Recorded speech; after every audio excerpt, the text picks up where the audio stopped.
नमस्कार दर्शक बंधु खाता को आसीबो टंका मिलिबो मागणा साइकिल केंद्र सरकार को बड़ स्कीम मागणा साइकिल पई मिलिबो टंका। दर्शक बंधु सरकार तरफ आसला एक बड़ गुड न्यूज आपण मानकु समस्त को मिलिबो साइकिल पई टंका। तेबे साइकिल पई टंका केबे मिलिबो एवं ए टंका आपनकु मिलिबो कि नाही मु वीडियो माध्यम रे कहिबी केउ मानकु ए टंका मिलिबो एवं केते टंका मिलिबो मु वीडियो माध्यम रे आपनकु संपूर्ण विवरण देबी। तेबे मागणा साइकिल पई वीडियोटी को शेष पर्यंत देखन। दर्शक बंधु जदि आपण भी मागणा साइकिल लाभ उठाइबा को चाहुचंती तेबे एई स्कीम बाबद रे तळे वीडियोटी को देखंतु संपूर्ण भाव में। दर्शक बंधु तेबे देशर लोकंक पई सरकार अनेक योजना आरंभ करिसंती। एही योजना गुडी को मध्य रे सरकार को नूतन मागणा साइकिल योजना मध्य आरंभ होई।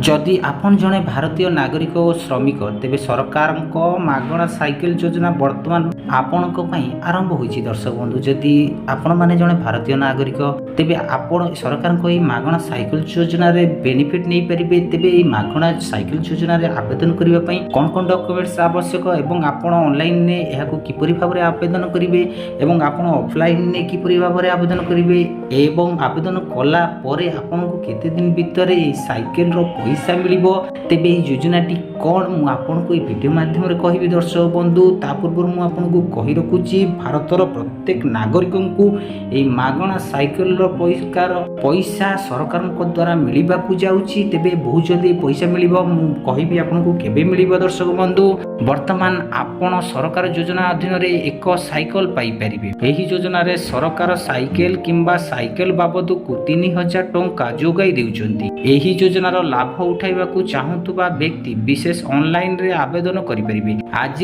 मु आपनको कहिबी आपण किपरि भाबरे एही योजना रे आपण ऑनलाइन रे आवेदन करि परिबे। दर्शक बंधु तेबे सरकार तरफ योजनाटी होची आइदर आपन को गोटे साइकिल पाई परिबे नहले साइकिल बाबद को आपन को सरकार तरफ 3000 टंका पाइबे। दर्शक बंधु आपन चाहिले आको ऑनलाइन रे आवेदन करि परिबे किंतु ए ऑनलाइन रे आवेदन करिबा पई आपन को भी किछि ना किछि योग्यता थिबा दरकार जहा कि आपन को एही योजना रे अंतर्भुक्त कराई परिबो। दर्शक बंधु तेबे चलंतु देरी न करी पूरा वीडियोटी को देखिबा। तेबे दर्शक बंधु श्रमिक मानक पई अनेक योजना केंद्र सरकार समय समय रे आरंभ करिसंती। वर्तमान श्रमिक मानक सेमानकर समस्या पाई योजनार लाभ दिया जिवो। सेही समस्त श्रमिक जेउ माने दैनिक मजूरी श्रमिक भाव रे कार्य करंती किंबा NREGA रे काम करंती सेमाने एही योजनार लाभ पाई परिबे। योग्यता एवं आवेदन प्रतिक्रिया को विस्तृत भाव रे बुझंतु एवं एहार लाभ प्राप्त करंतु। दर्शक बंधु श्रमिक मानक पई सरकार तरफ तो बहुत योजना अछि किंतु वर्तमान जेउ श्रमिक माने प्रत्येक दिन मजूरी रे काम करूछंती सेमानकु जिबा आसीबा करिया पई साइकिल खंडेटिए नाही सरकार तरफ मागणा साइकिल दिया जाउची। ता परिवर्ते आपनको 3000 टंका भी मिलिबो। दर्शक बंधु तेबे मागणा साइकिल योजना रे केंद्र सरकार चलाइछंती। एथिरे देशर समस्त हिताधिकारी माने जेउ माने NREGA रे अधीन रे श्रमिक भाव रे कार्य करंती किंबा अन्यत्र श्रमिक भाव रे कार्य करूतबा ई श्रम कार्डधारी माने एही योजना पई योग्य ओ एही योजनार आवेदन करी साइकिल पाई परिबे। दर्शक बंधु आपनका सामना रहउची जेउ माने NREGA अधीन रे कार्य करूथिबे एवं से नीतिदिनिया दिन मजूरिया थिबे सेमाने एही योजना रे आवेदन करी अति सहज रे सरकार तरफ साइकिल पाई परिबे। आइदर साइकिल रो पैसा पाई परिबे सी भी बहुत सहज आपनका पाखरे ई श्रम कार्ड थिबा निहाती जरूरी। दर्शक बंधु सरकार मागणा साइकिल योजना अधीन रे बैंक अकाउंट रे 3000 रु 4000 टंका प्रदान करा जाउ। एही राशि पाइबा परे आपण साइकिल को घर को आनी सरकारी योजनार लाभ पाई परिबे। दर्शक बंधु सरकारकर एही मागणा साइकिल योजना रे आपण को 3000 रु 4000 टंका पर्यंत मिलुनी।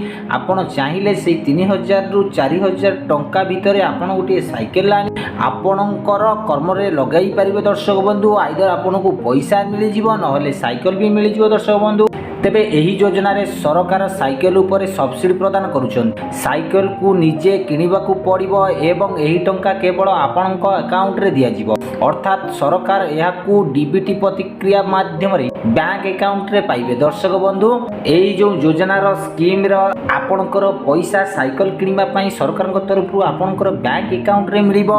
तेबे एही योजनार पैसा आपण 3 रु 4000 टंका अति सहज रे आपणकर बैंक अकाउंट रे नै परिबे। दर्शक बंधु ଆପଣ এই ମାଗଣା ସାଇକେଲ ଯୋଜନା ଆବେଦନ କରିଲେ କି ନାହିଁ ଗୋଟେ ଭିଡ଼ିଓରେ କମେଣ୍ଟ କରନ୍ତୁ ଏବଂ ଆପଣଙ୍କ ପାଖରେ ଇ ଶ୍ରମ କାର୍ଡ଼ ଅଛି କି ନାହିଁ, এই ବେନିଫିଟ୍ ଆପଣଙ୍କୁ ମିଳିଛି କି ନାହିଁ ଆପଣ କମେଣ୍ଟରେ ମତାମତ ଦିଅନ୍ତୁ।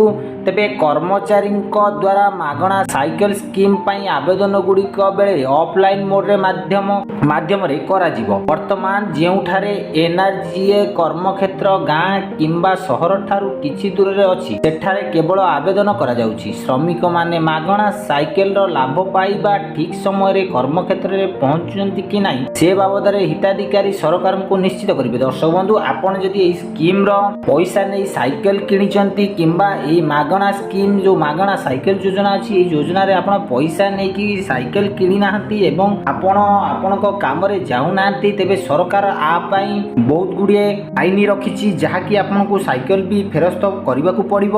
ଅଥଚ ଆପଣଙ୍କର ପଇସା ବ୍ୟାଙ୍କ ତରଫରୁ ଆପଣଙ୍କ ପଇସା ବି କଟି ଯାଇପାରେ ଦର୍ଶକ ବନ୍ଧୁ, କିନ୍ତୁ ଆପଣ ଏହି ଯୋଜନାର ପଇସା ନେଇ ଆପଣ ସଠିକ୍ ଭାବରେ ଲଗାଇବାକୁ ପଡ଼ିବ। ଆପଣ ଆମକୁ ଗଲେ এই ସାଇକେଲଟି ନେଇକି ଯିବାକୁ ପଡ଼ିବ। ଏହାର ଗୋଟିଏ ଇନକ୍ୱାରି ରହିବ ଯାହାକି ପ୍ରତ୍ୟେକ ଗ୍ରାମରେ ଇନକ୍ୱାରି ହେଲା ପରେ ଆପଣଙ୍କୁ ସାଇକେଲ ଦିଆଯିବ।